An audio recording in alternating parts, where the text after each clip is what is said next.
بسم اللہ الرحمن الرحیم۔ سورہ عنکبوت کا رکوع نمبر 2 اور 20ویں پارے کا رکوع نمبر 14۔ آج انشاءاللہ اس کی تفسیر شروع کروں گا میں۔ اعوذ باللہ من الشیطان الرجیم، بسم اللہ الرحمن الرحیم۔ وَلَقَدْ أَرْسَلْنَا نُوحًا إِلَىٰ قَوْمِهِ فَلَبِثَ فِيهِمْ أَلْفَ سَنَةٍ۔ پچھلے رکوع میں آپ کو پتہ ہے کہ اللہ تعالیٰ نے جو مسلمانوں پہ آزمائشیں آ رہی تھیں، چاہے وہ والدین کی طرف سے ہوں یا مشرکین کی طرف سے ہو، اور اسلام پر قائم رہنے میں ان کو جو دباؤ کا سامنا تھا غیر مسلموں کی طرف سے، اللہ نے اس کا تذکرہ کیا کہ بھئی یہ تو آزمائشیں لازمی آئیں گی، اللہ تعالیٰ آزمائے گا تمہیں اور دیکھے گا کون ایمان پہ قائم رہتا ہے اور کون ایمان کو چھوڑ دیتا ہے۔ تمہارا جو زبانی ایمان کا دعویٰ ہے وہ معتبر نہیں ہے، عمل کر کے دکھانا پڑے گا کہ میں واقعی میں مومن ہوں۔ تو اب اس رکوع میں اللہ تعالیٰ پچھلے انبیاء کے جو واقعات ہیں کہ کیسے پچھلے انبیاء نے اور ان کے ساتھ ایمان والوں نے صبر کیا، ان کے واقعات اللہ مختصراً بیان کر رہے ہیں کہ جیسے سورت کے شروع میں اللہ نے بتایا نا کہ ہم نے پچھلوں کو بھی آزمایا ہے۔ یہ تم ایسے نہیں ہو کہ تمہیں آزمائے بغیر چھوڑ دے گا اللہ تعالیٰ، پچھلوں کو بھی آزمایا ہے۔ تو پچھلوں کی آزمائشوں کی کچھ باتیں اس رکوع میں بیان ہو رہی ہیں تاکہ ان کو دیکھ کر اہل ایمان کو تسلی ہو۔ وَلَقَدْ أَرْسَلْنَا نُوحًا إِلَىٰ قَوْمِهِ، تحقیق ہم نے نوح کو بھیجا تھا اپنی قوم کی طرف۔ فَلَبِثَ فِيهِمْ أَلْفَ سَنَةٍ، نوح علیہ السلام اپنی قوم میں ٹھہرے 1000 سال، إِلَّا 50 عَامًا، سوائے 50 کے، یعنی 950 سال۔ تو یہ کم صبر کی بات ہے، 950 سال تک قوم کو تبلیغ کرنا اور اس کا کوئی خاص آؤٹ پٹ ہی نہ ہو۔ تو اللہ تسلی دے رہے ہیں اتنا صبر کیا ہے پچھلے پیغمبروں نے اور پچھلی امتوں نے، تو تمہیں بھی صبر کرنا پڑے گا۔ فَأَخَذَهُمُ الطُّوفَانُ، پھر اس کے بعد طوفان آیا، وَهُمْ ظَالِمُونَ، اور وہ قوم بڑی ظالم تھی۔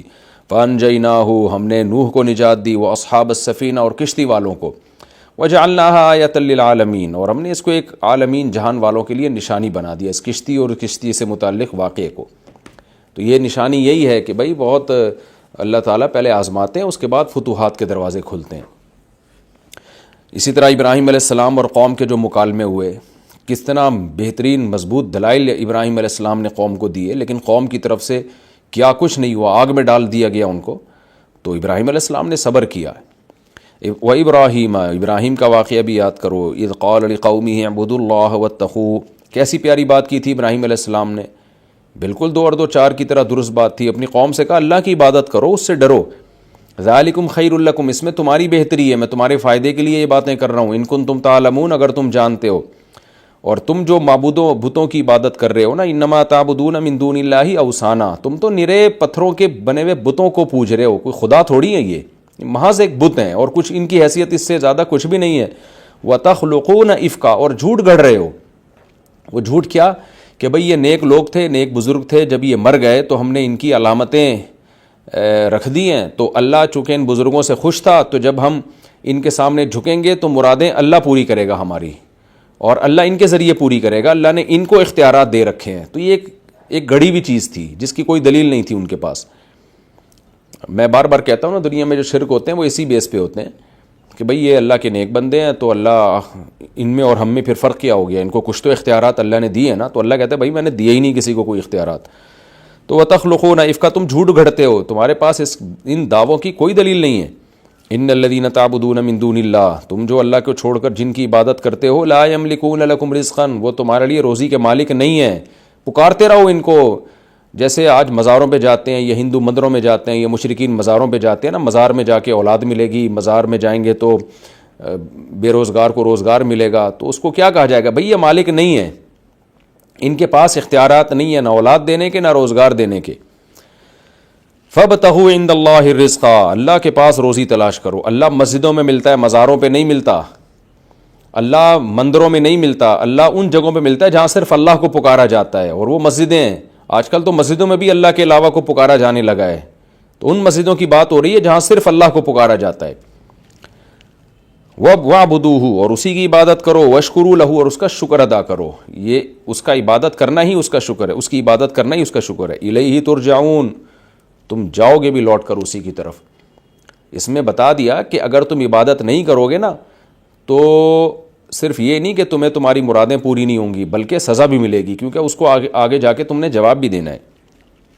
وَإِن تُكَذِّبُوا، ابراہیم علیہ السلام نے اپنی قوم سے کہا کہ اگر تم میرا انکار کرتے ہو تو کوئی نئی بات نہیں ہے، میں صبر کروں گا. کیوں؟ فَقَدْ كَذَّبَ أُمَمٌ مِّن قَبْلِكُمْ، تم سے پہلے بھی بہت سی بستیاں آئی ہیں، قومیں آئی ہیں، امتیں آئی ہیں جنہوں نے انکار کیا پیغمبروں کا. وَمَا عَلَى الرَّسُولِ إِلَّا الْبَلَاغُ الْمُبِينُ. میں ٹینشن تو جب لیتا نا جب اللہ مجھ سے تمہارے بارے میں سوال کرتا کہ یہ جہنم میں کیوں جا رہے ہیں. مجھ سے تھوڑی سوال ہوگا، مجھ سے جو سوال ہوگا وہ کیا ہے؟ بلاغ مبین. میرے ذمے ہے صاف صاف پہنچا دینا، تو وہ کام میں کر رہا ہوں. تو اللہ یہ سب باتیں بتا کے نا نبی صلی اللہ علیہ وسلم، صحابہ کرام اور قیامت تک جو مومنین آئیں گے ان سب کو تسلیاں دے رہے ہیں کہ آزمائشیں آئیں گی، آزمائشوں میں تمہارا ایٹیٹیوڈ، تمہارا رویہ، تمہارا بیہیویئر یہ ہونا چاہیے. اولم یروا کیف یبدئ اللہ الخلق. اللہ اب اپنی بات، اپنا کلام کر رہے ہیں کہ یہ لوگ دیکھتے نہیں ہیں کہ کیسے اللہ نے مخلوق کا پہلی دفعہ پیدا کیا ہے. بار بار اللہ وہی بات. اس کا خدا کی قسم کسی سائنسدان کے پاس کوئی جواب نہیں ہے اس سوال کا کہ فرسٹ ٹائم کیسے پیدا ہو گیا. آپ کہتے ہیں ایوالو ہوا ہے، تو ایوالو بھی تو وہ چیز ہوتی ہے جو پیدا ہو چکی ہو. جو پیدا ہی نہیں ہوئی وہ عدم سے ایوالو کر کے وجود میں کیسے آ سکتی ہے؟ ارتقاء اس چیز میں ہوگا نا جو پہلے ہو تو صحیح، پھر اوپر جائے گا نا. جو ہے ہی نہیں تو وہ ارتقاء کیسے کرے گا؟ اس کا جواب کسی کے پاس نہیں ہے، اور قرآن اسی بات کو اٹھاتا ہے. اولم یروا، کیا یہ لوگ دیکھتے نہیں ہیں؟ کیف یبدئ اللہ الخلق، اللہ نے مخلوق کو ابتداً کیسے پیدا کر لیا. ثم یعیدہ، پھر وہی اللہ اس کو دوبارہ بھی پیدا کرے گا. ان ذالک علی اللہ یسیر، یہ بات اللہ پہ بہت آسان ہے. سائنسدانوں کے لیے مشکل ہے، انسانوں کے لیے مشکل ہے. اس لیے وہ کہتے ہیں کیسے ہوگا. بھائی کیسے ہوگا؟ ایسے ہوگا کہ وہ جس نے پہلی دفعہ بنایا تو جیسے پہلی دفعہ ہو گیا تو وہ دوبارہ بھی تو بنا سکتا ہے، تو دوسری دفعہ بھی ویسے ہی ہو جائے گا. پھر تم باتیں کرتے رہو گے یہ دوسری دفعہ کیسے ہو گیا، جیسے پہلی دفعہ باتیں کر رہے ہو یہ کیسے بن گئی کائنات، تو دوبارہ بھی یہی باتیں کرو گے کیسے بن گئی. تو اہل ایمان کے پاس اس کا جواب آسان ہے کہ پہلی دفعہ جس نے بنا لیا، بھائی جو پہلی دفعہ بنا سکتا ہے وہ سیکنڈ ٹائم بھی بنا سکتا ہے، تو وہ دوبارہ پیدا کر دے گا تمہیں. اور پھر اللہ نے یہ عقلی دلیل دی ہے کہ عقل سے سوچو. پھر اب اللہ نقلی دلیل، نقلی سے اردو والا نقلی نہیں، اردو میں تو نقلی فیک کو کہتے ہیں، یہاں نقل یعنی وہ دلیل جو پچھلی آسمانی کتابوں سے نقل ہوتی چلی جا رہی ہے، تاریخی کتابوں سے نقل ہوتی چلی جا رہی ہے. اب اللہ وہ دلیل دے رہے ہیں کہ قل سیروا فی الارض، چلو پھرو زمین میں، فانظروا، دیکھو، کیف بدأ الخلق، اللہ نے پہلی دفعہ کیسے مخلوق کو پیدا کیا. اچھا سوری، یہ بھی نقل نہیں، یہ بھی عقل والی دلیل ہے کہ ایک تو پچھلی امتوں کے واقعات ہیں نا، اس کو کہتے ہیں نقل. جب زمین میں چل پھر کے ہمیں اس کائنات میں غور کرنے کا حکم دیا جاتا ہے وہ عقلی دلیل کہلاتی ہے. سیروا فی الارض، زمین میں چلو پھرو، فانظروا، دیکھو، کیف بدأ الخلق، اللہ نے کیسے مخلوق کو پہلی دفعہ پیدا کیا. زمین میں جاؤ، جنگلوں میں جاؤ، جانوروں کو دیکھو، صحراؤں میں جا کے وہاں کے حالات کو دیکھو، اونٹ کو دیکھو، آسمان کو دیکھو، پہاڑوں کو دیکھو. یہ جو آج کل ڈاکومنٹریاں بن رہی ہیں تو انہوں نے تو ہمیں زمین میں چلنے پھرنے کی ضرورت سے ہی فارغ کر دیا ہے. آپ اپنے کمپیوٹر پہ، لیپ ٹاپ پہ دیکھ سکتے ہو کیسے کیسے جانور آ رہے ہیں، پرندے کیسے بہترین خوبصورت انداز سے گھونسلے بناتے ہیں. کس نے سکھایا ان کو گھونسلے بنانا؟ کیسے تنوں میں سوراخ کر کے، کوئی بڑا ماہر انجینئر بھی اس طرح صفائی سے یہ گھونسلے نہیں بنا سکتا. اور پرندے ان کو پروتے ہیں ان تاروں کو آپس میں. کیا عجیب نظام ہے اللہ کا. اللہ کہتے ہیں کیف بدأ الخلق، پہلی دفعہ کیسے بنایا اس نے یہ سب چیزوں کو. پہلی دفعہ میں اتنا زبردست بنا دیا اس نے. ثم اللہ ینشئ النشأۃ الآخرہ، اللہ کہتے ہیں یہ تو تم خود دیکھو گے پہلی دفعہ کیسے بنایا، کچھ چیزیں تم دیکھو گے نہیں، ہم بتاتے ہیں. پھر اللہ تعالیٰ انہی کو دوبارہ بھی پیدا کرے گا. ان اللہ علی کل شیء قدیر، کیوں کرے گا؟ کیوں؟ اللہ ہر چیز پر قادر ہے. سائنسدان یہاں عاجز ہیں، کیسے پیدا کرے گا وہ ایکسپلین نہیں کر سکتے، لیکن اللہ کہتا ہے میں تمہیں بتاتا ہوں. وہ یہ ہے کہ اللہ جو ہے جو کریٹر ہے وہ ہر چیز، وہ سب کچھ کر سکتا ہے، لہذا وہ دوبارہ بھی کر لے گا. اور پھر یعذب من یشاء، جس کو چاہے گا عذاب دے گا، ویرحم من یشاء، جس پر چاہے گا رحم کرے گا. یہ بھی ایک بڑی زبردست انداز ہے اللہ تعالیٰ کا کہ ہم یہ کہتے ہیں، انسانوں کا ایک کانسیپٹ یہ ہے کہ ہم فیصلہ کریں اچھا کون ہے برا کون ہے، کامیاب کون ہوگا اور ناکام کون ہوگا. انسانوں نے نا اپنے اپنے معیار بنائے ہوئے ہیں. جو ٹیکس ٹائم پہ دیتا ہے وہ جنت میں جائے گا، جو ٹیکس نہیں دیتا بے شک شراب پیتا ہو، زنا کرتا ہو، وہ جہنم میں جائے گا. تو انسانوں کا تو معیار یہ ہے جو ریاست کا وفادار ہے. اللہ کے ہاں معیار یہ ہے کہ جو خدا کا وفادار ہے. اسٹیٹ کا وفادار بھی اللہ کی وجہ سے، اللہ کے کہنے سے. تو اس لیے اللہ فرماتے ہیں میں جس کو چاہوں گا عذاب دوں گا، میں جس پہ چاہوں گا رحم کروں گا. اور میں کس کو چاہوں گا عذاب دوں گا؟ جو مجھے نہیں مانتے، میرے احکامات کو فالو نہیں کرتے. تمہاری چاہت پہ نہیں ہے، میری چاہت پہ. اور میں رحم اس پہ نہیں کروں گا جس پہ تم رحم کرنا چاہتے ہو، بلکہ میں اس پہ رحم کروں گا جس میں میں چاہتا ہوں. اور میں کس پہ چاہتا ہوں؟ جو ایمان لاتے ہیں، نیک اعمال کرتے ہیں. یہ مطلب اس آیت کا، وَإِلَيْهِ تُقْلَبُونَ، تم اسی کی طرف لوٹائے جاؤ گے۔ وَمَا أَنْتُمْ بِمُعْجِزِينَ فِي الْأَرْضِ، اور اپنی طاقت میں ناز مت کرو، تم زمین میں اللہ کو نہیں ہرا سکتے اور نہ آسمان میں ہرا سکتے ہو۔ وَمَا لَكُم مِّن دُونِ اللَّهِ مِن وَلِيٍّ وَلَا نَصِيرٍ، اور اللہ کے علاوہ تمہارا کوئی حقیقی مددگار اور دوست بھی نہیں ہے۔ تو اس لیے اللہ سے لو لگاؤ تو کامیاب ہوگے، اللہ سے لو نہیں لگاؤ گے تو ناکام۔ اگر وقتی طور پہ کامیابی نظر بھی آئی تو حقیقت میں وہ ناکامی ہوگی۔ یہ رکوع بھی بہت آسان تھا، آگے پوری صورت بہت آسان ہے۔ ہم اگلے رکوع کی طرف چلتے ہیں۔ مختصر لفظی ترجمہ میں ہی اس کی تفسیر آ رہی ہے، لیکن پھر بھی میں ایک فارمیلٹی پوری کرنے کے لیے ترجمے کے ساتھ الگ سے تھوڑی سی تفسیر کر دوں گا، لیکن آپ کو اندازہ ہو گیا اب قرآن الحمدللہ میں سمجھتا ہوں انشاءاللہ آپ کے لیے بہت آسان ہوتا چلا جا رہا ہے اگر آپ پراپر طریقے سے تفسیر کے لیکچر سن رہے ہیں۔ اب میں شروع کرتا ہوں سورہ عنکبوت کا رکوع نمبر 3 اور 20ویں پارے کا رکوع نمبر 15۔ مختصر لفظی ترجمہ مختصر گرامر کے ساتھ، پھر انشاءاللہ اس کی تفسیر۔ بسم اللہ الرحمن الرحیم۔ والذین کفروا بآیات اللہ، وہ لوگ جنہوں نے اللہ کی آیات کا انکار کیا، ولقائہ، اور اللہ سے ملاقات کا انکار کیا، اولئک یئسوا من رحمتی، یہ لوگ میری رحمت سے مایوس ہیں، واولئک لہم عذاب علیم، ان کے لیے دردناک عذاب ہے۔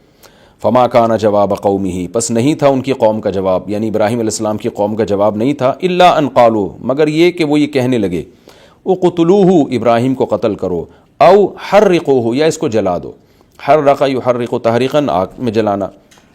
فانجاہ اللہ، اللہ نے بچا لیا ابراہیم کو من النار، آگ سے۔ ان فی ذلک لآیات، ان تمام باتوں میں بڑی بڑی نشانیاں ہیں، لقوم یؤمنون، ان لوگوں کے لیے جو ایمان لانا چاہتے ہیں۔ وقالا، ابراہیم نے یہ بھی کہا، ابراہیم علیہ السلام نے، انما اتخذتم، تم تو محض ٹھہراتے ہو، من دون اللہ، اللہ کے سوا، اوثانا، بتوں کو، مودۃ بینکم، آپس میں محبت کی وجہ سے۔ مودہ محبت کو کہتے ہیں، مفعول لہو ہے، یعنی مصدر جب آتا ہے نا تو پچھلے جو کام ہے اس کی علت بیان کرنے کے لیے بھی آتا ہے، تو اس ایسے مصدر کو مفعول لہو کہتے ہیں، یعنی وہ مفعول لہو اس کی وجہ سے کام ہو رہا ہے۔ تو ابراہیم علیہ السلام نے کیا فرمایا، تم تو محض اللہ کے سوا جو بتوں کو ٹھہراتے ہو، محض اس لیے ٹھہراتے ہو آپس کی محبت کی وجہ سے، رشتہ داری کی وجہ سے، کہ سب رشتہ دار بت پرست ہیں تو ہمیں محبت ہے بھائی، ہم اپنے رشتہ داروں کے دین کو نہیں چھوڑ سکتے۔ فی الحیات دنیا، دنیا میں، یعنی دنیا میں جو تمہیں آپس میں محبت ہے اس کی وجہ سے تم یہ کر رہے ہو۔ ثم یوم القیامہ، پھر قیامت کے دن، یکفر بعضکم ببعض، تم میں سے بعض کا انکار کریں گے، ویلعن بعضکم بعضا، تم میں سے بعض پر لعن طعن کریں گے، ومأواکم النار، اور تم سب کا ٹھکانہ آگ ہوگی، وما لکم من ناصرین، اور تمہارے لیے کوئی مدد کرنے والے نہیں ہوں گے۔ فآمن لہ لوط، ابراہیم پر ایمان لے آئے لوط علیہ السلام۔ وقال انی مہاجر الی ربی، اور ابراہیم نے کہا میں اپنے رب کی طرف ہجرت کرنے والا ہوں۔ رب کی طرف کا مطلب یہ کہ جہاں رب نے مجھے حکم دیا ہے وہاں ہجرت کرنے والا ہوں۔ تو جو جہاں حکم دیا وہاں ہجرت کرنا اللہ ہی کی طرف ہجرت کہلائے گی نا، جیسے حدیث میں آتا ہے کہ من کانت ہجرتہ الی اللہ ورسولہ فہجرتہ الی اللہ ورسولہ، جس نے اللہ کی طرف ہجرت کی اور رسول کی طرف تو اس کی ہجرت تو اللہ رسول کی طرف ہے۔ جس نے کسی عورت کی لالچ میں ہجرت کی تو وہ اس کی ہجرت عورت کی طرف ہے۔ حالانکہ ہجرت تو سب نے مدینہ ہی کی طرف کی تھی، لیکن کسی کی نیت اللہ کا حکم پورا کرنا تو اس کو اللہ اور رسول کی ہجرت کہلایا گیا، اور کسی کی ہجرت تھی کسی عورت کا حصول تو اس کو یوں کہا گیا بھائی مدینہ نہیں، تم نے تو اس عورت کے لیے عورت کی طرف ہجرت کی ہے۔ تو جہاں آپ کی نیت ہوتی ہے نا تو اس کو اس طرح سے تعبیر کیا جاتا ہے۔ تو اللہ فرماتے ہیں ابراہیم علیہ السلام نے کہا کہ میں اپنے رب کی طرف ہجرت کرنے والا ہوں، انہ هو العزیز الحکیم، وہ زبردست غالب اور حکمت والا ہے۔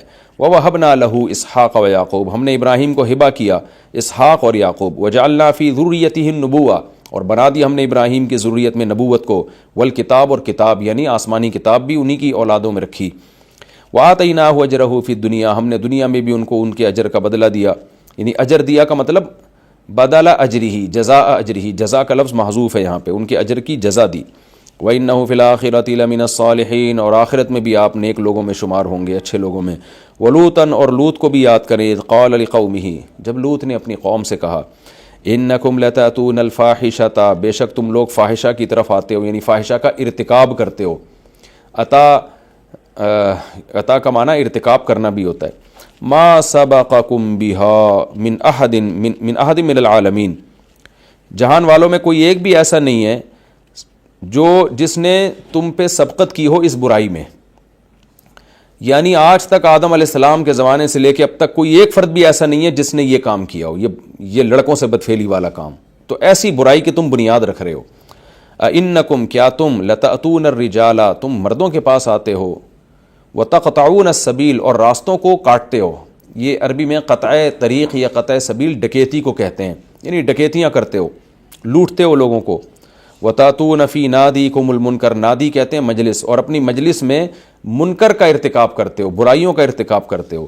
فما کان جواب قومہ، ان کی قوم کا جواب نہیں تھا، الا سوائے اس کے کہ ان قالوا، کہ وہ کہنے لگے ایتنا بعذاب اللہ. ایتنا کے لفظ کو کئی بار ایکسپلین کر چکا ہوں میں، جب ملا کے پڑھیں گے تو قالوا اتنا بعذاب اللہ، کہ اللہ کے عذاب کو لے آ بھائی تو، ان کنت من الصادقین، اگر تو سچوں میں سے ہے. قال رب انصرنی، لوط علیہ السلام نے فرمایا اے میرے رب میری مدد کر، علی القوم المفسدین، اس قوم پر جو فساد مچانے والی ہے. لفظی ترجمہ ہو گیا، تفسیر بھی اس کی بہت آسان ہے. اب اس کی میں تفسیر شروع کرتا ہوں. والذین کفروا بآیات اللہ، ابراہیم علیہ السلام کا واقعہ پیچھے چل رہا تھا، اسی میں اللہ نے اپنی کبریائی اور اپنی طاقت اور قدرت کی باتیں بیان کی. انہی باتوں میں اللہ تعالیٰ فرما رہے ہیں کہ تم، جیسے پچھلے رکوع میں فرمایا کہ تم اللہ کو ہرا نہیں سکتے، تو اللہ سے آگے نہیں جا سکتے تم، تو اس لیے اللہ کی مانو. اور جو لوگ بھی اللہ کی آیات کا انکار کر رہے ہیں نا، اللہ کو ہرا نہیں سکتے، اللہ تعالیٰ نے ان کے لیے دردناک عذاب تیار کر کے رکھا ہے. والذین کفروا بآیات اللہ، جو اللہ کی آیات کا انکار کرتے ہیں اور اس کی ملاقات کا، یہ لوگ ہیں جو اللہ کی رحمت سے مایوس ہیں. یعنی حقیقی مایوس یہی لوگ ہیں، وہ ہونا بھی چاہیے ان کو، کیونکہ ان کو کچھ بھی نہیں ملے گا. وَأُولَٰئِكَ لَهُمْ عَذَابٌ أَلِيمٌ، اور ان لوگوں کے لیے دردناک عذاب ہے. تو یہ اور اس ٹائپ کی ساری باتیں حضرت ابراہیم علیہ السلام نے اپنی قوم کو سمجھائیں. تو جب سمجھائی ہیں تو قرآن کیا کہتا ہے؟ فما کان جواب قومہ، قوم کا جواب نہیں تھا سوائے اس کے اقتلوہ او حرقوہ. آپ کو پتہ ہے کہ آپ کے پاس جب دلائل نہیں ہوتے تو دھمکیوں کے علاوہ آپ کے پاس اور کوئی راستہ سامنے والے کو خاموش کرانے کا نہیں ہوتا. تو قوم جواب میں کہنے لگی اقتلوہ، اس کو قتل کر دو، او حرقوہ، یا اس کو جلا دو. فانجاہ اللہ من النار، اللہ نے آپ کو آگ سے بچا لیا. اس میں بڑی بڑی نشانیاں ان لوگوں کے لیے جو ایمان لانا چاہتے ہیں. اور ابراہیم علیہ السلام نے یہ بھی کہا تھا اپنی قوم سے کہ تم جو بتوں کی عبادت کرتے ہو، انما اتخذتم من دون اللہ اوثانا مودۃ بینکم فی الحیات الدنیا، تمہاری جو آپس میں دنیا میں محبت ہے نا، اس محبت کی بیس پہ بتوں کو پوجتے ہو، کلچر کی بیس پہ، کلچر کو فالو کرنا ہے، کیونکہ ہماری پرمپرا ہے، ہمارے چچا ماموں خالہ تائے قبیلہ سب یہی کام کرتا ہے، ہمارے ارد گرد سارے بت پرست ہیں. یہ تمہارے پاس اس کے برحق ہونے کی دلیل نہیں ہے. رشتہ داری چھوڑنا، رشتہ داری توڑنا بہت مشکل ہے تمہارے لیے ایسے موقع پہ، تو تم اس بیس پہ کر رہے ہو نا، تو یہ بھی بڑی کمزور بیس ہے. وجہ اس کی کیا ہے؟ ثم یوم القیامۃ یکفر بعضکم ببعض، قیامت کے دن تم ایک دوسرے کا انکار کرو گے. آج جن کی محبتوں میں خدا کو، اللہ کو ناراض کر رہے ہو نا، کل انہی سے دستبرداری کا اعلان کرو گے، انہی کو لان تان کرو گے تم. وَيَلْعَنُ بَعْضُكُمْ بَعْضًا، اور تم میں سے بعض کو لان تان کر رہے ہوں گے کہ تیری وجہ سے میں نے یہ کیا، تجھ پر خدا کی لعنت، تیری وجہ سے میں نے یہ کیا. وہ آپ کو کہہ رہا ہوگا. تو یہ محبت تو ویسے ہی دشمنیوں میں تبدیل ہونے والی ہے. وَمَأْوَاكُمُ النَّارُ، اور تم سب کا ٹھکانہ جہنم کی آگ ہوگی، اور تمہارا کوئی مددگار نہیں ہوگا. آج تم باپ دادا کے، چچا مامے کے اور اپنے دوستوں کے کہنے پر جو برائیاں کر رہے ہو، تو یہ کل تمہاری مدد نہیں کر سکتے. کسی کی سمجھ میں بات نہیں آئی، ابراہیم علیہ السلام کے والد تک نہیں ایمان نہیں لے کر آئے، لیکن ابراہیم علیہ السلام کے بھانجے لوط علیہ السلام وہ ابراہیم علیہ السلام پر ایمان لائے. وقال انی مہاجر الی ربی، اور ابراہیم علیہ السلام نے کہا کہ اب میں اپنی قوم سے مایوس ہو چکا ہوں، یہاں رہنے کا فائدہ نہیں ہے، یہ مجھے جلا دیں گے، ہلاک کر دیں گے. تو اللہ نے حکم دیا آپ اس علاقے کو چھوڑ کر چلے جائیں. پیغمبر کبھی بھی اپنی بستی اللہ کے حکم کے بغیر نہیں چھوڑتے. یونس علیہ السلام نے یہ سمجھ کے چھوڑ دی تھی کہ شاید اس کی اللہ اسی میں راضی ہو، لیکن ان سے یہ اجتہادی غلطی ہوئی تھی. اس کی ان کو ایک وقتی طور پہ سزا ملی کہ مچھلی کے پیٹ میں گئے. تو اس سے پتہ چلتا ہے کہ پیغمبر یہ کام، ان کو اس کی پرمیشن نہیں ہوتی کہ بھئی جب تک اللہ آرڈر نہیں دے رہا آپ نے یہیں تبلیغ کرنی ہے. لیکن جب اللہ نے آرڈر دے دیا کہ اب یہ لوگ ایمان نہیں لائیں گے اور آپ کو قتل کی کوششیں ہی کریں گے، تو ابراہیم علیہ السلام اس زمین کو چھوڑ کر چلے گئے. تو اللہ نے اس میں آپ کو، تو ابراہیم علیہ السلام نے فرمایا میں اپنے رب کی طرف جا رہا ہوں، وہ زبردست غالب ہے اور حکمت والا ہے. وَوَهَبْنَا لَهُ إِسْحَاقَ وَيَعْقُوبَ، غالب کا مطلب وہ میری حفاظت کرے گا. جو ہے جب اس کے حکم پہ میں کر رہا ہوں تو وہ ہر چیز پہ غالب ہے، حکم اس کا چلے گا، تو میری خیر خواہی چاہے گا تو وہ سب کچھ کر سکتا ہے. اور حکمت والا بھی ہے کہ جب مجھے حکم دے رہا ہے تو بظاہر تو اس میں نقصان ہے، لیکن اس میں میرا فائدہ ہوگا، کیونکہ اللہ کی حکمتوں کو اللہ سے زیادہ کوئی نہیں جانتا. اللہ فرماتے ہیں کہ ہم نے ان کو اس قربانی کے بدلے میں وَهَبْنَا لَهُ اسحاق و یعقوب، ہم نے اسحاق اور یعقوب دیے۔ اسحاق بیٹے تھے، یعقوب پوتے تھے، اور دونوں کی بشارت اللہ نے دنیا میں یعنی دنیا میں دونوں ہی کی بشارتیں دے دیں کہ بیٹا بھی ہوگا، پوتا بھی، دونوں پیغمبر ہوں گے۔ میں بار بار یہاں ایک نقطہ، علمی نقطہ ہائی لائٹ کرتا ہوں کہ ابراہیم علیہ السلام نے خاندان چھوڑا نا، تو اللہ نے خاندان ہی دیا آپ کو۔ تو یہ اللہ کی طرف سے بڑی برکت ہوتی ہے کہ آپ جس نوعیت کی قربانی دیتے ہیں اللہ وہی چیز آپ کو دیتا ہے۔ ہمارے ایک کلاس فیلو تھے، تو بڑی قربانی دی انہوں نے، ان کے رشتہ دار ان سے کٹ گئے، وہ مدرسے میں آئے، تو ہمارے جو شیخ تھے انہوں نے ان کو کہا، ایک بڑی تسلی کی بات کی کہ آپ نے اللہ کے لیے عزت اور شہرت کی قربانی دی ہے تو اللہ آپ کو عزت اور شہرت دے گا۔ تو بڑے پرہیزگار تھے وہ، اللہ ان کی عمر میں برکت دے۔ تو یہ ہوتا ہے بعض دفعہ کہ جس نوعیت کی آپ نے قربانی دی ہوتی ہے نا، اللہ وہی چیز آپ کو دے دیتا ہے۔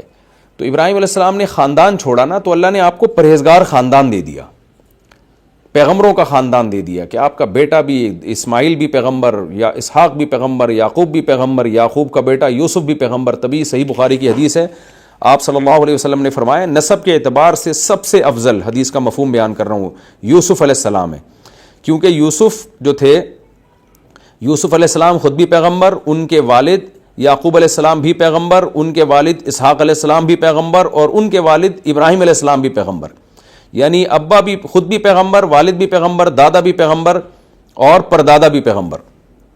تو یہ شرف شاید کسی اور پیغمبر کو حاصل نہیں ہوا۔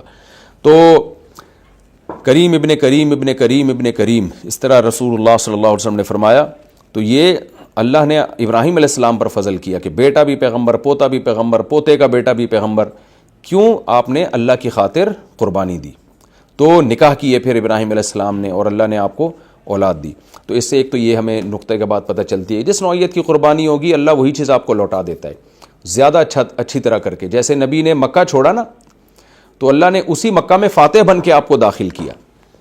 تو ایک بات تو یہ، دوسری بات یہ کہ اس سے پتہ چلتا ہے، بار بار میں یہ اس نقطے کو ہائی لائٹ کرتا ہوں، اسلام میں نکاح، اولاد اور اولاد کی کثرت یہ کتنی بڑی نعمت ہے۔ پیغمبروں کو بڑھاپے میں اولاد کی خوشخبریاں مل رہی ہیں۔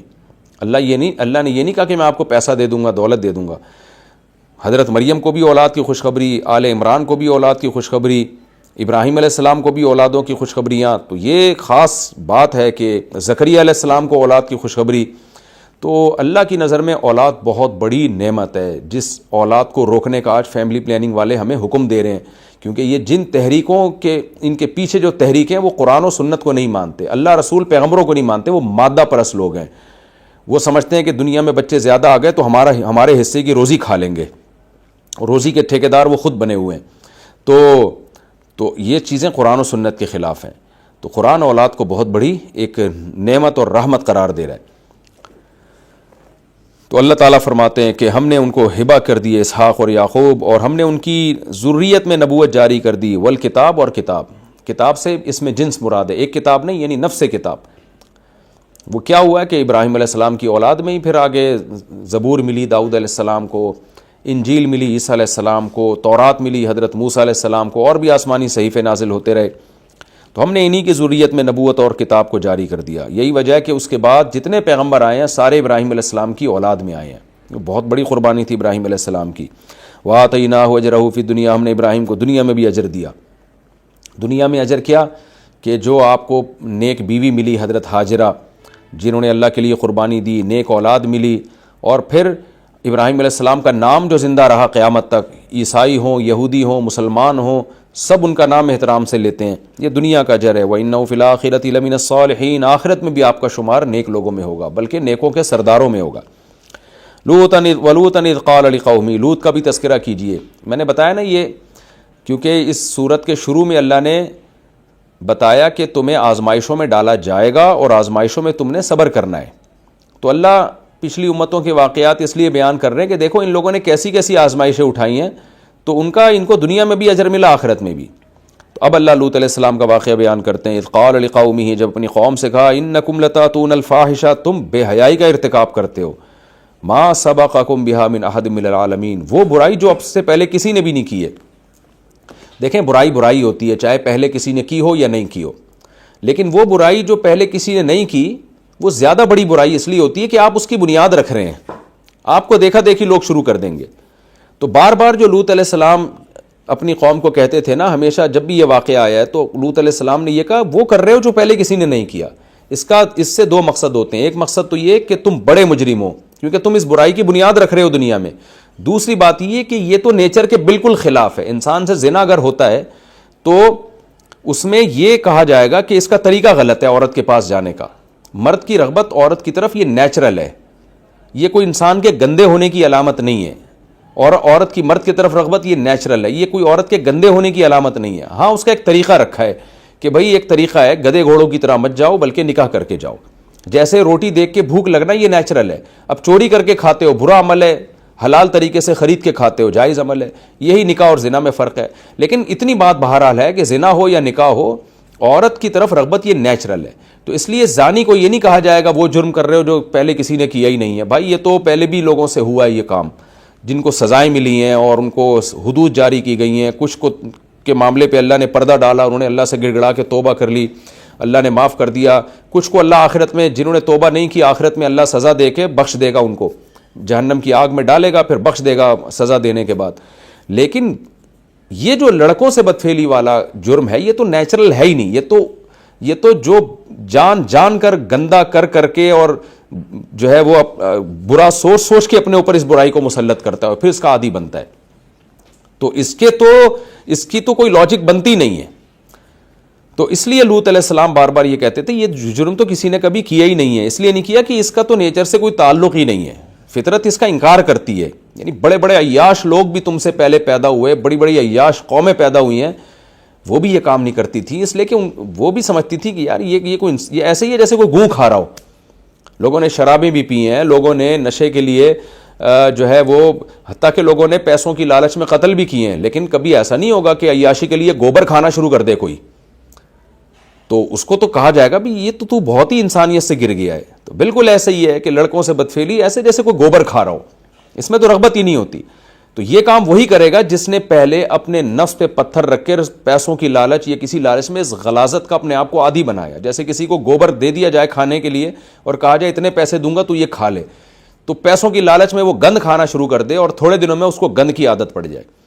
تو آج بھی یہ جو ہومو سیکشولیٹی میں جو لوگ مبتلا ہوتے ہیں، یا تو بچپن میں ان کے ساتھ کسی نے غلط کیا ہوتا ہے جس سے ان کو عادت پڑ جاتی ہے، یا یہ کہ یہ خود پھر جو ہے وہ ایسی چیزیں دیکھ کے سوچ کے اپنے آپ کو عادی بناتے ہیں. پھر عادی بن جاتے ہیں تو کہتے ہیں یہ نیچرل ہے، ہمارے اندر فیلنگ ہی ایسی ہیں. تو اللہ تعالیٰ ان آزار کو نہیں مانتا. تو اس لیے لوط علیہ السلام ہمیشہ اپنی قوم کو سمجھاتے رہے یہ تو کسی نے کبھی یہ کیا ہی نہیں ہے. اور قرآن کے اس لفظ کو ہائی لائٹ کرنے میں آج کے دور میں حکمت یہ ہے کہ اللہ کو پتہ تھا 15ویں صدی میں ایسی قومیں آئیں گی، ایسے لوگ آئیں گے جو قانون سازی کر کے اس کو نیچرل قرار دینے کی کوشش کریں گے. کہ یہ تو جانوروں میں بھی ہوتا ہے، اوٹ پٹانگ قسم کی نیوز، اور ہو سکتا ہے کوئی جانوروں کو انہوں نے عادی بنا کے اس کی ویڈیو بنا لی ہو، اور فلانی رپورٹ یہ فلاں جنگل میں ایسا دیکھا گیا تھا. تو اس لیے اللہ نے بار بار بتا دیا کہ یہ نیچرل نہیں ہے، یہ تمہیں نیچر کے نام پہ لوگ الو بنانے کی کوشش کریں گے. تو اس لیے لوط علیہ السلام ہمیشہ کہتے تھے نیچرل ہوتا تو کسی نے تو کیا ہوتا نا، کوئی بھی نہیں کرتا. تمہارے اندر یہ جو ہے ایسا ہوا ہے، تم نے خود سے اس چیز کو گھڑا ہے اور پھر اس کے عادی ہو گئے ہو تم. اچھا، گندگی کا ایک اصول یہ ہے کہ جب انسان غلاظت میں منہ مارتا ہے نا، تو جو پھر شروع میں تو گھن آتی ہے، لیکن پھر جو غلاظت میں اس کو مزہ آتا ہے وہ پھر پاکیزہ میں مزہ نہیں آتا اس کو. یہ بھی غلاظت کا ایک اصول ہے. اس پر دنیا میں یہ پھٹکار برستی ہے غلیظ آدمی پر، کہ پہلی پھٹکار یہ کہ اب تجھے حلال اور پاکیزہ میں لذتی ہم تیرے لیے ختم کر دیں گے. گند میں منہ مارنے کا تو عادی ہو گیا تو اب گند میں ہی منہ مارتا رہے. یہ دنیا کا عذاب ہے جو ایسے لوگوں پہ آتا ہے. اسی لیے جو ہومو سیکشولیٹی کے عادی ہوتے ہیں نا، ان کو دنیا میں عذاب یہ آتا ہے کہ عورت کی طرف رغبت اللہ ختم کر دیتے ہیں ان کی، یا کم کر دیتے ہیں. ان کو گند میں وہ مزہ آتا ہے جو عورت میں نہیں آتا، جو حلال اور پاکیزہ ہے. تو یہاں بھی یہی ہوتا ہے. تو ان کا دنیا میں عذاب ہے. اب اس کا عذاب کا حل یہ نہیں ہے کہ آپ یہ کہیں کہ جی چونکہ میں یوز ٹو ہو چکا ہوں، مجھے عورت میں رغبت نہیں ہے یا وہ لطف نہیں آتا جو لڑکوں میں آتا ہے، بلکہ اس کا یہ ہے کہ آپ نے ایک کام کر کے اپنی عادت خراب کر دی ہے، تو اب آپ کو اس سے نکلنے میں ٹائم لگے گا. آپ چھوڑتے رہیں اس کو اور نکاح کر کے عورت کی طرف آئیں تو آہستہ آہستہ آپ کی عادت چینج ہو جائے گی. دیکھیں، جو چیز خراب ہو سکتی ہے نا عمل کر کے، وہی اس کے اگینسٹ جا کے ٹھیک بھی ہو سکتی ہے. تو ایسے لوگوں کو مایوس نہیں ہونا چاہیے کہ اب ہم خراب ہو گئے تو ٹھیک نہیں ہو سکتے. بھائی جس طرح سے خراب ہوئے ہو، ایک کام کر کے خراب ہوئے ہو تو چھوڑ بھی دو گے اس کو. چرس کی آپ کو عادت پڑ گئی اس لیے کہ پہلی دفعہ میں تھوڑی دل چاہ رہا تھا پینے کا، پہلی دفعہ آپ نے پیا، ناک بند کر کے بدبو بھی آ رہی تھی، آہستہ آہستہ عادت پڑ گئی آپ کو. تو کرتے رہنے سے چرس کی عادت پڑ گئی ہے، تو چھوڑتے رہنے سے چھوڑنے کی عادت پڑ جائے گی. میں نے دیکھا ہے جن لوگوں کو نشے کی عادت پڑتی ہے تو جب وہ چھوڑتے ہیں نا، طویل عرصے تک چھوڑتے ہیں، تو پھر ان کو اس نشے پہ دوبارہ گھن آنا شروع ہو جاتی ہے، الا یہ کہ جان جان کر پھر دوبارہ شروع نہ کر دیں. تو جو لوگ اس برائی میں مبتلا ہیں تو ان کا حل یہی ہے کہ اس کو چھوڑ دیں، وہ کہیں دور نکل جائیں اور ان تمام لوگوں سے تعلق ختم کر دیں جو ان کو اس برائی کی طرف دعوت دیتے ہیں. ایسی ویب سائٹس دیکھنا چھوڑ دیں اور فوراً حلال نکاح کی طرف آ جائیں. وہ تو آہستہ آہستہ آہستہ آہستہ ان کا مزاج ٹھیک ہونا شروع ہو جائے گا. یہ نہیں ہے کہ وہ اپنے آپ کو معذور سمجھنا شروع کر دیں، کیونکہ پھر وہی حشر نہ ہو جو لوط علیہ السلام کی قوم کا ہوا. دنیا میں نہیں آتا عذاب تو آخرت میں تو ہے. بہرحال اللہ ہم سب کو بچائے. اَإِنَّكُمْ لَتَأْتُونَ الرِّجَالَ، کیا تم مردوں کی طرف آتے ہو، وَتَقْطَعُونَ السَّبِيلَ، اور راستے کاٹتے ہو. وَتَقْطَعُونَ السَّبِيلَ کا مطلب اوباش قسم کے لوگ تھے، مسافروں کو تنگ کیا کرتے تھے. کوئی مسافر جا رہا ہے، دیکھا کوئی پوچھنے والا نہیں ہے، اس کا سامان لوٹ لیا. یہ ہے راستہ کاٹنا. جیسے کہ آج بھی اسنیچنگ، موبائل اسنیچنگ کے واقعات، کہیں بھی آپ اکیلے جا رہے ہوں تو کمزور آدمی تو اس قابل ہوتا ہے کہ اس کو تحفظ دیا جائے. کوئی مسافر ہے، کوئی اکیلا جا رہا ہے تو آپ تو اس کی مدد کریں، نہ یہ کہ اس کو کمزور سمجھ کے آپ لوٹنا شروع کر دیں. وَتَأْتُونَ فِي نَادِيكُمُ الْمُنْكَرَ، اور اپنی مجلسوں میں برائی کا ارتکاب کرتے ہو.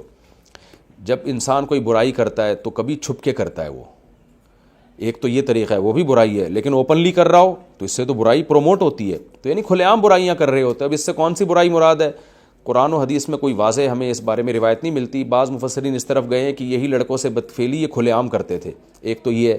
دوسرا یہ کہ غیبتیں کرتے ہوں گے یا بے حیائی کا ارتکاب کرتے ہوں گے. اس کی مثال ہے جیسے آج کل جو گناہ ہو رہے ہیں تو کھلے عام ہو رہے ہیں، وہ لوگ فخر کر کے مجلسوں میں بتا رہے ہوتے ہیں. تو اسی طرح ان لوگوں میں بھی کھلے عام گناہوں کا معمول تھا. بالکل یعنی جیسے آج ہو رہا ہے نا، آج بھی کوئی گناہ کرتا ہے اوپنلی گرل فرینڈ کو لے کے گھوم رہا ہے. وہ تو کیا گدے گھوڑوں والی زندگی ہے، بھنگی چماروں والی زندگی ہے. تو گدے گھوڑے ہوتے ہیں جو وداؤٹ نکاح کے، وداؤٹ میرج کے نر مادہ کا ملاپ ہوتا ہے. تو بھی عورت کے ساتھ سفروں پہ جا رہا ہے، ولاگ بنا رہا ہے اور بتا رہے میری گرل فرینڈ ہے. تو یہ گناہ بھی کر رہے ہو، اوپر سے دنیا کے سامنے اس کو ایکسپوز بھی کر رہے ہو. تو یہ مطلب ہے کہ وہ کھلے عام گناہ کرتے تھے، اپنی مجلسوں میں برائی کا ارتکاب کرتے. بعض نے کہا مجلسوں میں بیٹھ کے بھپتیاں کستے تھے. کوئی بھی شریف آدمی جا رہا ہوتا تو اس پہ آنکھیں مارتے تھے، مذاق اڑاتے تھے. تو کوئی بھی گناہ جو محفلوں میں اس زمانے میں ہوتا تھا، جو جیسے کہ آج بھی ہوتے ہیں، تو وہ مراد ہے یہاں پہ. لوط علیہ السلام نے قوم کو بہت سمجھایا، لیکن قرآن کہتا ہے وہی رسپانس ملا جو ابراہیم علیہ السلام کو اپنی قوم سے ملا تھا. فما کان جواب قومی، قوم کے پاس جواب یہ تھا، الا نہیں تھا کوئی جواب، الا ان قالوا، مگر یہ جواب تھا ایتنا بعذاب اللہ، بھئی تو اللہ کے عذاب کو لیا، ان کنت من الصادقین، اگر تو سچوں میں سے ہے. قال رب انصرنی علی القوم المفسدین، لوط علیہ السلام نے کہا اللہ تو ان فسادی لوگوں پر میری مدد کر، مجھے بچا لے ان سے. یہ رکوع الحمدللہ کمپلیٹ ہو گیا اور اگلے رکوع میں ہی یہ پورے واقعے کی تکمیل ہے. میں اب اگلے رکوع کی طرف چلتا ہوں. سورہ عنکبوت کا رکوع نمبر 4 اور 20ویں پارے کا رکوع نمبر 16. مختصر لفظی ترجمہ، مختصر گرامر کے ساتھ، پھر انشاءاللہ اس کی تفسیر. بسم اللہ الرحمن الرحیم. ولما جاءت رسولنا، جب ہمارے رسول آئے. یہاں رسول سے مراد اللہ کے نمائندے، یہاں پیغمبر مراد نہیں ہے. اللہ کے جو نمائندے بن کے آئے تھے، یعنی جو فرشتے تھے. ابراہیم کے پاس آئے بالبشرا، خوشخبری کے ساتھ. قالوا، پھر کہنے لگے انا مہلکو، ہم ہلاک کرنے والے ہیں. اہلک یہلکو اہلاکن، ہلاک کرنا. مہلکن اس میں فاعل ہے، مکرمن کی طرح مہلکون اس کی جمع. جب اس کی نسبت ہو گئی مہلکو اہلی ہذہ القریہ، اس بستی والوں کو ہلاک کرنے والے، تو جب نسبت ہو جاتی ہے نا تو نون غائب ہو جاتا ہے مہلکونہ کا، تو نون غائب ہو گیا، حذف ہو گیا. انا مہلکو اہلی ہذہ القریہ، انا اصل میں اننا تھا، ہم ہلاک کرنے والے ہیں اس بستی والوں کو، ہم اس بستی کے ہلاک کرنے والے ہیں. ان اہلہا، بے شک اس بستی والے، کانو ظالمین، ظالمین ہے. قال، ابراہیم علیہ السلام نے فرمایا ان فیہا لوطن، اس میں تو لوط موجود ہیں. قالوا نحن اعلم، ہمیں خوب پتہ ہے، بمن فیہا، کہ کون ہے اس کے اندر. لننجینہ، ہم ضرور بالضرور لوط کو نجات دیں گے، واہلہ، اور ان کے گھر والوں کو بھی، الا امرأتہ، سوائے ان کی بیوی کو، کانت من الغابرین، وہ بھی عذاب میں پیچھے رہ جانے والوں میں سے ہو جائے گی. ولما ان، اور جب یہ بات ہوئی کہ جاءت رسولنا، ہمارے رسول یعنی فرشتے آئے، لوطن، لوط کے پاس، سیء بہم، تو آپ ان کو دیکھ کر بہت زیادہ غمزدہ ہوئے. ساء یسوء کا معنی تو کیا ہوتا ہے، یعنی کتنا ہی برا ہے. یہ لفظ آ چکا ہے نا پہلے. ساء ما یحکمون، کتنا ہی برا ہے کہ یہ جو فیصلہ کرتے ہیں. تو ہر ناگوار چیز کو بھی برا کہا جاتا ہے. تو سیء بہم یہ فعل مجہول ہے. سیء بہم، لوط علیہ السلام بہت زیادہ غمزدہ ہوئے اور ان کے ناگواری کے آثار ظاہر ہوئے بہم ان فرشتوں کی وجہ سے. تو سیء بہم ان کو دیکھ کے بہت زیادہ یعنی آپ نے گویا برا محسوس کیا، غلط یعنی اس کو ناپسندیدہ محسوس کیا. تو سو کسی بھی برائی کو، کسی بھی غم کو، کسی بھی تکلیف کو بھی سو سے تعبیر کر دیا جاتا ہے. تو سیء بہم اصل میں تھا سوویآ، ضُرِبَ بہم، ضُرِبَ سوویآ، تو سوویآ کو سیء پڑھا جاتا ہے، جیسے قویلہ کو قیلہ پڑھا جاتا ہے. وضاق بہم ذرعن، اور بازو کے لحاظ سے بہت زیادہ تنگ ہو گئے. ذاق یذیق، تنگ ہونا، بہم ان فرشتوں کی وجہ سے تنگ ہو گئے، ذرعن بازو کے اعتبار سے. کیا مطلب بازو تنگ ہو گئے؟ بازو تنگ ہونا یہ کنایا ہوتا ہے کہ آپ اپنے آپ کو کمزور سمجھنا شروع کر دیں. کہتے ہیں میرے بازو کھلے ہوئے ہیں، میں بہت طاقتور ہوں، لیکن میرے بازو تو بند گئے ہیں، میں تو کچھ بھی نہیں کر سکتا. تو یہ مطلب ہے وضاق بہم ذرعن، اور آپ جو ہے وہ تنگی محسوس کرنے لگے بہت زیادہ، کہ یعنی گویا میرے ہاتھ بند گئے ہیں. وقالوا لا تخف، وہ فرشتے کہنے لگے لا تخف، آپ خوف نہ کریں، یعنی مستقبل میں بھی آپ کو کچھ نہیں ہوگا. ولا تحزن، اور ماضی کی بات پہ غم بھی نہ کریں. ماضی کا مطلب ہم جو آپ کے پاس آئے اس پہ آپ غمزدہ بھی نہ ہو، اور فیوچر سے بھی بے خوف ہو جائیں آپ. انا منجوک، ہم آپ کو نجات دیں گے. نجا ینجی تنجیتن کا معنی نجات دینا، اور اس میں فاعل آئے گا منجیون، مسبحن کی طرح. تو جمع آئے گی منجیونا، لیکن اس کو پڑھا جاتا ہے منجن اور منجونا، اور کاف کی طرف نسبت ہو گئی تو نون گر گیا. انا اصل میں انا نہ تھا، بے شک ہم نجات دیں گے آپ کو. واہلک، اور آپ کے گھر والوں کو. الا امرأتک، مگر آپ کی بیوی کو، اس کو نجات نہیں دیں گے. کانت من الغابرین، وہ بھی پیچھے رہ جانے والوں میں، عذاب میں ہلاک ہونے والوں میں رہ جائے گی. انا منزلون، بے شک ہم نازل کرنے والے ہیں، علی اہل ہذہ القریہ، اس بستی والوں پر، رجزا من السماء، آسمان سے کوئی پکڑ یعنی عذاب، بما کانوا یفسقون، اس فسق کی وجہ سے جو یہ کرتے ہیں. وَلَقَدْ تَرَكْنَا مِنْهَا آیَةً، تحقیق ہم نے چھوڑی اس بستی میں سے ایک نشانی، بَیِّنَةً واضح نشانی. لِقَوْمٍ يَعْقِلُونَ، ان لوگوں کے لیے جو عقل سے کام لیتے ہیں. وَإِلَىٰ مَدْيَنَ أَخَاهُمْ شُعَيْبًا، اور ہم نے مدین کی طرف ان کے بھائی یعنی ان کے قومی بھائی شعیب کو بھیجا. فَقَالَ يَا قَوْمِ اعْبُدُوا اللَّهَ، شعیب علیہ السلام نے کہا میری قوم اللہ کی عبادت کرو. وَارْجُوا الْيَوْمَ الْآخِرَ، اور آخرت کے دن کی امید لگاؤ، ایک دن آئے گی آخرت. وَلَا تَعْثَوْا، اور مت پھرو زمین میں، مفسدین، فساد مچاتے ہوئے. فَكَذَّبُوهُ، قوم نے حضرت شعیب علیہ السلام کا انکار کیا. فَأَخَذَتْهُمُ الرَّجْفَةُ، ان کو ایک زوردار زلزلے نے پکڑ لیا. رجفہ کپکپاہٹ کو کہتے ہیں. تو وہ زلزلے میں کپکپاہٹ ہوتی ہے نا، ایک زوردار کپکپاہٹ نے اور زمین کے ہلنے نے، زلزلے نے پکڑ لیا ان کو. فَأَصْبَحُوا فِي دَارِهِمْ جَاثِمِينَ، ہو گئے اپنے گھروں میں الٹے اوندھے. وَعَادًا وَثَمُودَ، اور قوم عاد اور قوم سمود کا واقعہ بھی بیان کریں. وَقَدْ تَبَيَّنَ لَكُم مِّن مَّسَاكِنِكُمْ، یعنی قوم عاد اور قوم سمود میں بھی غور کرو، تحقیق تمہارے لیے واضح ہو چکے ہیں ان کے مسکن، تمہیں پتہ ہے ان کی لوکیشن کہاں ہے اور یہ بستیاں کہاں ہیں، یہ بالکل واضح ہیں. وَزَيَّنَ لَهُمُ الشَّيْطَانُ أَعْمَالَهُمْ، شیطان نے ان کے لیے ان کے اعمال کو مزین کر دیا تھا. فَصَدَّهُمْ عَنِ السَّبِيلِ، ان کو راستے سے روک دیا. وَكَانُوا مُسْتَبْصِرِينَ، اور یہ سب دیکھنے والے لوگ تھے، آنکھیں سب کی کھلی ہوئی تھیں، دیکھ رہے تھے، اس کے باوجود انہوں نے اندھے پن کو اختیار کیا، یعنی ظاہری آنکھیں سب کی کھلی ہوئی تھیں. وقارون وفرعون وحامان، قارون، فرعون اور حامان کے حالات میں غور کرو. وَلَقَدْ جَاءَهُم مُوسَىٰ بِالْبَيِّنَاتِ، تحقیق ان کے پاس موسیٰ واضح دلائل کے ساتھ آئے. فَاسْتَكْبَرُوا فِي الْأَرْضِ، زمین میں انہوں نے تکبر کیا. وَمَا كَانُوا سَابِقِينَ، اور یہ سبقت کرنے والے نہیں تھے ہم سے، یعنی ہمیں ہرانے والے نہیں تھے یہ. فَكُلًّا أَخَذْنَا بِذَنبِهِ، ان میں سے ہر ایک کو ہم نے پکڑا اس کے گناہ کے سبب. فَمِنْهُم مَّنْ أَرْسَلْنَا عَلَيْهِ حَاصِبًا، ان میں کچھ ایسے تھے جن پر بھیجا ہم نے حاصبہ، تیز ہواؤں کو، طوفانوں کو. وَمِنْهُم مَّنْ أَخَذَتْهُ الصَّيْحَةُ، ان میں کچھ ایسے تھے جن کو ایک زوردار چیخ نے پکڑا. وَمِنْهُم مَّنْ خَسَفْنَا بِهِ الْأَرْضَ، ان میں کچھ ایسے تھے جن کو ہم نے بھی کہ اس کے ساتھ ہم نے زمین میں اس کو دھسا دیا. خسفنا بھی، یہ اصل میں من کی طرف لوٹ رہی ہے نا، ہی اس لیے واحد کی ضمیر ہے. من لفظ کے اعتبار سے واحد ہے، معنی اس میں عموم کا ہوتا ہے کہ جو بھی ایسا تھا ہم نے اس کو زمین میں دھسا دیا، ان میں کچھ لوگوں کو. وَمِنْهُم مَّنْ أَغْرَقْنَا، ان میں کچھ ایسے تھے من اغرقنا، جن کو ہم نے غرق کر دیا. وما کان اللہ لیظلمہم، اور اللہ ایسا نہیں ہے کہ ان پر ظلم کرتا، ولکن کانوا انفسہم یظلمون، یہ لوگ تھے اپنی جانوں پر خود ظلم کرنے والے۔ مثل الذین اتخذوا من دون اللہ اولیاء، ان لوگوں کی مثال جنہوں نے ٹھہرا لیے ہیں اللہ کو چھوڑ کر اولیاء، اپنے دوست، کمثل العنکبوت، ان کی مثال ایک مکڑی کی طرح ہے، اتخذت بیتن، جس نے ایک گھر بنایا، وان اوہن البیوت، بے شک گھروں میں سب سے کمزور، وہن کمزوری کو کہتے ہیں، اوہن کمپیئر ہے، یعنی دوسروں کے مقابلے میں زیادہ کمزور گھر، لبیت العنکبوت، وہ عنکبوت کا گھر ہوتا ہے، لو کانوا یعلمون، کاش یہ لوگ جان لیتے اس مثال کو، ان اللہ یعلم ما یدعون من دونہ من شیء، بے شک اللہ جانتا ہے ما ان معبودوں کو جو گڑے ہوئے معبود ہیں جن کو یہ اللہ کو چھوڑ کر پکارتے ہیں، من شیء، جن چیزوں کو بھی پکارتے ہیں، وہو العزیز الحکیم، وہ زبردست غالب اور حکمت والا ہے، وتلک الامثال، اور یہ جو مثالیں ہیں جیسے عنکبوت کی ایک مثال ہے، نضربها للناس، ہم اس کو لوگوں کے لیے بیان کرتے ہیں، وما یعقلها، ان مثالوں کو نہیں سمجھتے، الا العالمون، مگر جاننے والے لوگ۔ خلق اللہ السماوات والارض بالحق، اللہ نے آسمانوں اور زمینوں کو حق کے ساتھ پیدا کیا، حق کا مطلب کسی حکمت کے ساتھ، بلا وجہ پیدا نہیں کر دیا۔ ان فی ذلک لآیۃ للمؤمنین، بے شک اس بات میں نشانی ہے، یا اس پیدائش میں نشانی ہے ان لوگوں کے لیے جو ایمان لانا چاہتے ہیں۔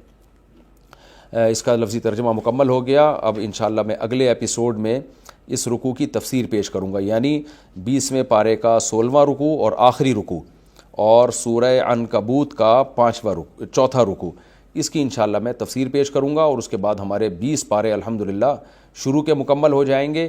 ایک ہم نے پہلے پڑھ لیا تھا 30واں پارہ، تو اس پارے کی تفسیر کے بعد انشاءاللہ ہمارے ٹوٹل 21 پارے انشاءاللہ مکمل ہو جائیں گے۔ اللہ تعالیٰ سمجھنے کی، عمل کی توفیق عطا فرمائے۔ وما علینا الا البلاغ۔